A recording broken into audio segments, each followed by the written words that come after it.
Prenons la direction du Bénin et du Niger pour parler de la frontière. L'émissaire de Patrice Talon n'a pas été reçu par Tiani. Le ministre béninois de l'énergie, Samou Seydou Adambi, n'a pas pu rencontrer le président de la transition au Niger, le général Tiani, à qui il devait transmettre un message du président béninois Patrice Talon.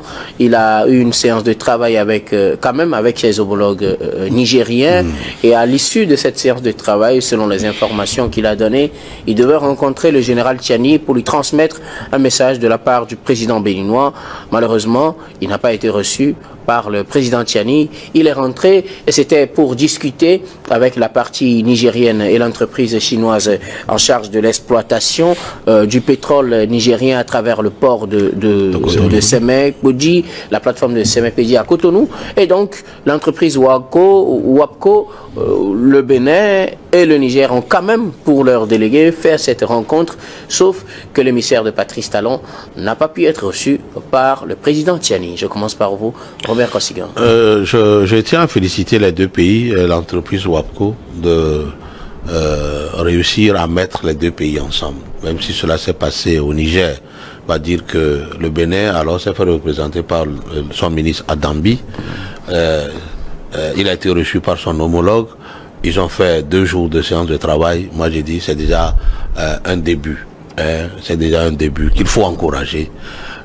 Nous sommes des Africains, on ne doit pas toujours attendre que voilà, que ce soit les Européens ou peut-être les forces occidentales qui viennent nous mettre autour d'une table pour régler nos conflits. On peut se parler, on peut régler des conflits entre nous. Voilà. Et donc, moi, j'apprécie et j'encourage les deux pays à continuer sur cette lancée, parce que personne ne viendra développer l'Afrique à notre place. C'est à nous de développer l'Afrique. Il est important aujourd'hui que les deux pays frères, jadis, alors retrouvent leur convivialité et pour l'intérêt général. Aujourd'hui, il est de l'intérêt du général Tiani que du président Patrice Talon de tout mettre en œuvre pour que voilà les deux pays frères puissent alors reprendre là où ils ont laissé leur collaboration, commercer ensemble et travailler diplomatiquement, politiquement et tout pour le bien-être des peuples béninois et nigériens puisque nous sommes les mêmes. Voilà. Maintenant, dit que le président Tiani n'a pas pu alors recevoir le ministre Adambi, moi j'ai dit ce n'est pas encore trop grave, parce que peut-être qu'il a son calendrier un peu chargé, vu le temps imparti aussi au travail que le ministre Adambi doit revenir au Bénin, tout ça là peut jouer, parce qu'on ne peut pas contraindre un chef de l'État à recevoir quelqu'un si ça ne correspond pas à un temps libre de son agenda. Voilà, et donc moi j'ai dit ce n'est pas encore trop grave, surtout que le ministre Adambi s'est refusé alors d'épiloguer sur ce sujet et dit seul le président Talon peut alors apprécier. Alors moi je demanderai au président Talon de continuer, parce que le Bénin a fait le choix de respecter actuellement dans cet accord de pipeline alors tous ses engagements vis-à-vis alors de WAPCO et du Niger.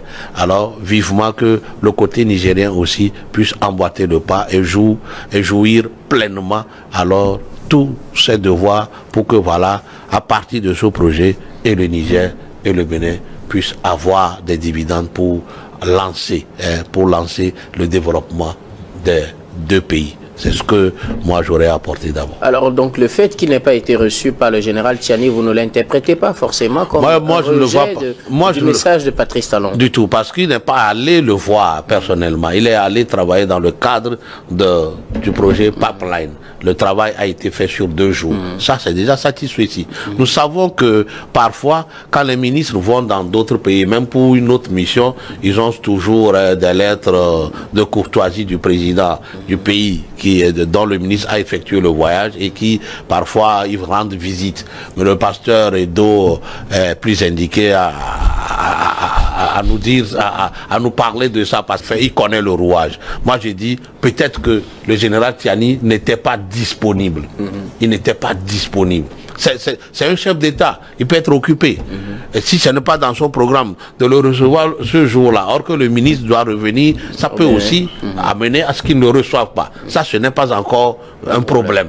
Pour moi, le fait que le Niger ait accepté que voilà un officiel béninois mette pied alors sur la terre de Niamey et qu'il travaille avec les hautes autorités du Niger, c'est déjà un pas. Vous savez, pour arriver à concilier ou à réconcilier deux personnes qui alors ont un différent, il faut aussi des pas. Hein. On ne peut pas toujours dire que tout doit se faire. Non, c'est trop facile.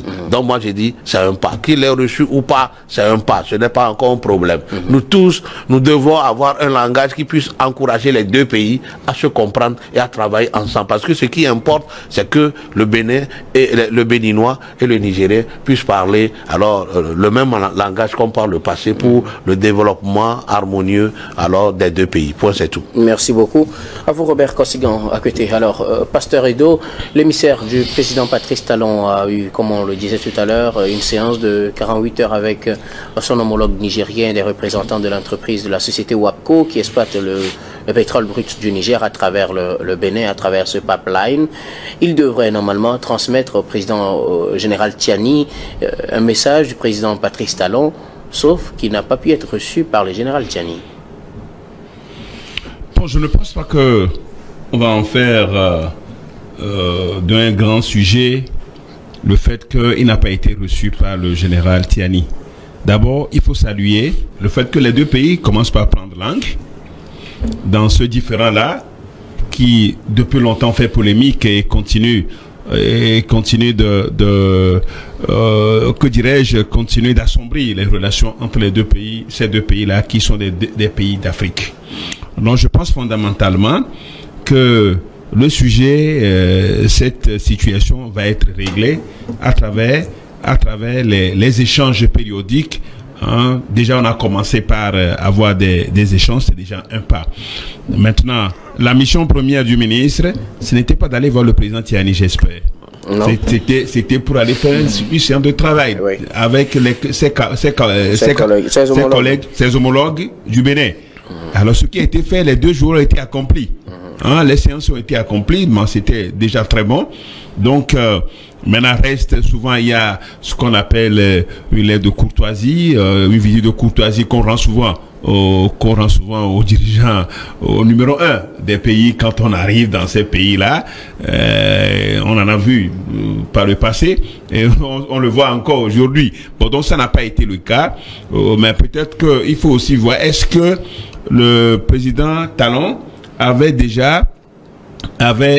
prévenu son collègue général Tiani qu'il y aura une lettre que le ministre un message. Est-ce que son ministre viendra entre les deux est-ce qu'ils en ont parlé dans leur communication? Est-ce qu'il y avait eu quelque chose comme ça aussi? Est-ce que s'il y a ça et le président Tiani est informé, il dit ah ok, quand il sera là je vais le recevoir ou bien je ne vais pas le recevoir. Bon, donc il faut aussi remonter, il faut aussi chercher à savoir. Donc s'il n'y a pas ça et que c'est le ministre qui se présente, dit après les travaux j'ai un message du président pour vous, je crois que là ça va être un problème. Cet aspect-là est très important aussi. Donc il ne faut pas en faire trop de problèmes. L'essentiel c'est que les deux pays ont eu des échanges à travers le ministère en vue de régler ce problème-là. Ça c'est très important. Et donc je pense que le Niger et le Bénin restent et demeurent des frères, des pays frères. N'eût été ce coup d'État qui est arrivé et que les dispositions, les mesures, on a vu le président Talon, on a vu comment au début dans cette histoire-là. Donc je crois que c'est ça qui reste toujours, qui touche toujours les autorités nigériennes. Mais je pense que bientôt on va certainement fermer cette page-là parce qu'il est question aujourd'hui d'économie, il est question de finances, il est question des moyens financiers. Et je voudrais saluer le gouvernement nigérien qui en 10 mois, c'est 10 mois, je crois que déjà ça fait 10 mois, donc de juillet, ça fait 10 mois, ce gouvernement qui a travaillé sans sous de l'extérieur, enfin, avec certains partenaires, mais qui a pu travailler, qui a pu payer les fonctionnaires, il n'y a pas d'arriérie selon les rapports, selon le rapport du Premier ministre et le bilan. Donc c'est très encourageant que avec tout ce qu'on a vu, les coupures de coopération, les coupures comment on l'appelle, des avoirs du Niger un peu partout et autres, malgré tout ça, je crois que le pays a tenu. Et ça, c'est très important. Donc aujourd'hui, le Niger a encore besoin a encore besoin parce que le pétrole reste aujourd'hui une ressource importante pour le Niger, et que son contrat avec la Chine, qui s'élève à plus de 400 millions, je crois, que de dollars qui aurait été déjà payé à travers une banque maghrébienne, et dont la France n'a pas eu un rond. Donc ça aussi, c'est très important de préciser, n'a pas eu un rond. Le transfert a été fait directement entre le Niger et cette banque cette banque maghrébienne. C'est très important parce que les transactions se faisaient. Vous voulez parler des chemins de transaction, puisque c'est en euros, ça devait passer sous le contrôle de la France. Mais directement, c'est une banque maghrébienne, et que tout est allé directement au gouvernement nigérien. Ce n'était pas le cas avant. Ce n'était pas le cas avant. Et tous ces bruits-là, vous voyez que les Nigériens aussi voient ça. Est-ce que le président Talon ne serait pas en train de peut-être rendre la monnaie au Niger par rapport à cela? Mais ce n'est pas ce qui est important. Ce qui est important, c'est que nous, les Africains, les pays africains, nous ne pouvons pas servir. Nous devons cesser de servir de base pour les étrangers, pour nuire à nos compatriotes africains. Vous vous rappelez, quand vous prenez tous les coups d'État qu'il y a eu, tous les assassinats politiques qu'il y a eu, même si on dit que c'est les étrangers, c'est soutenu de la puissance étrangère, des puissances étrangères, il n'y a jamais eu les acteurs, ceux qui ont tiré, ceux qui ont tué les dirigeants africains, ce n'est pas les Blancs. Non. Il n'y a aucun Blanc. C'est ce qu'il faut avoir le courage de dire aussi. Non, je dis, il n'y a aucun Blanc qui est tiré sur Sylvanus Olympio, qui est tiré sur Lumumba. Non, c'est les Noirs, c'est les Africains même. C'est les Africains, même si le commanditaire, c'est de l'étranger, ça aussi c'est très important. Pourtant, c'est nous souvent, quand vous prenez Sylvanus... À certains détails près, hein, parce qu'il y a certaines histoires, on ne va pas revenir là-dessus. On va pas revenir. On va prendre le global. On va pas de manière générale. Donc je crois que c'est les Africains toujours qui servent de bouc émissaire à d'autres, aux puissances étrangères pour pouvoir nuire les frères africains. Donc ça c'est très important. Et moi c'est ce que je dirais aux dirigeants africains. Entre nous avons aujourd'hui, qu'on le veuille pas, nous avons le vent en poupe parce que les ressources minières sont chez nous. Et donc, le Niger aujourd'hui, c'est un des pays producteurs de pétrole. Et il y a d'autres ressources. Donc, ce qu'on va dire par rapport à ça, c'est qu'il y a un début. Il y a un début déjà encourageant. Il va falloir exhorter les deux parties à continuer les échanges et à être franc et sincère dans les échanges pour que rapidement la situation soit définitivement et durablement réglé. Alors, quel regard portez-vous sur l'attitude d'abord des émissaires, de l'émissaire béninois et aussi du côté du Bénin, où d'abord pour l'émissaire, il assure qu'il n'a pas clairement voulu, comme vous l'avez dit tout à l'heure, commenter cette actualité. Il a réservé ce droit-là au président Talon qui en tirera les conséquences. Et le Bénin qui se positionne aujourd'hui comme le pays qui veut respecter ses engagements malgré tout ce qui arrive. N'est-ce pas déjà un bon signe peut-être qui pourra conduire à un dénouement heureux de cette situation, Kosigan? Oui, j'ai dit même, vous savez, seuls les imbéciles ne changent pas. Quand on gère les affaires d'État, on ne les gère pas avec des humeurs, ni avec l'émotion. Le Bénin est rentré dans ses responsabilités. Parce que vous savez, quand on parle des contrats de cette taille-là, on ne peut pas jouer avec la renommée d'un pays. Alors le Bénin a choisi jouer pleinement ses responsabilités, respecter ses engagements. Alors, dûment signé dans ce contrat-là pour que voilà les deux pays puissent gagner. Parce que le Bénin ne rend pas service gratuitement. Il a aussi sa part, sa dividende à gagner alors dans ce projet pipeline Bénin. De l'autre côté, les Nigériens ont aussi accepté venir à la table de négociation parce que d'abord le pétrole c'est à eux. On dirait qu'ils ont un trésor qu'ils partagent avec le Bénin, bien que voilà, c'est par la mer du Bénin, ils l'exportent. Donc moi j'ai dit, les deux parties ont accepté alors se mettre autour d'une table pour se parler. Même si tout n'est pas rond aujourd'hui, prions pour que voilà, puisque vous savez, le Niger aussi a beaucoup d'avantages à ce que ce projet pipeline puisse alors connaître beaucoup de succès. Alors que les deux parties... Ça retarde la situation même. Alors que les autorités nigériennes puissent alors faire un sursaut d'orgueil pour que voilà, ils puissent accepter les petites puissent accepter de dépasser les petits obstacles liés peut-être s'il doit avoir peut-être réouverture de frontières, si c'est lié à ça, et que voilà, ils peuvent c'est des militaires, ils peuvent mettre des garde-fous pour que voilà, quiconque ne puisse pas rentrer sur le territoire nigérien et faire ce qu'il veut pour le bien-être de ce projet pipeline. Moi je le souhaite, parce que aujourd'hui en Afrique, nous savons que nous avons les ressources minières. Aujourd'hui, le Niger est en train d'exporter ce pétrole brut.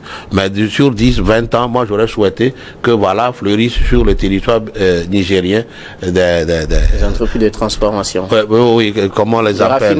Des raffineries. Pour que voilà, l'essence brute même soit alors raffinée au Niger, pour le bien-être d'abord du pays et de la sous-région ouest-africaine. C'est là mon souhait pour eux. Et c'est la révolution que moi j'attends d'eux. Et pourquoi pas même du Bénin. Le Bénin aussi peut avoir des raffineries pour payer le pétrole. Comme il y en a déjà qui sont voilà, au Nigeria. Pour payer le pétrole brut près du Niger et voilà, le mettre à nos services.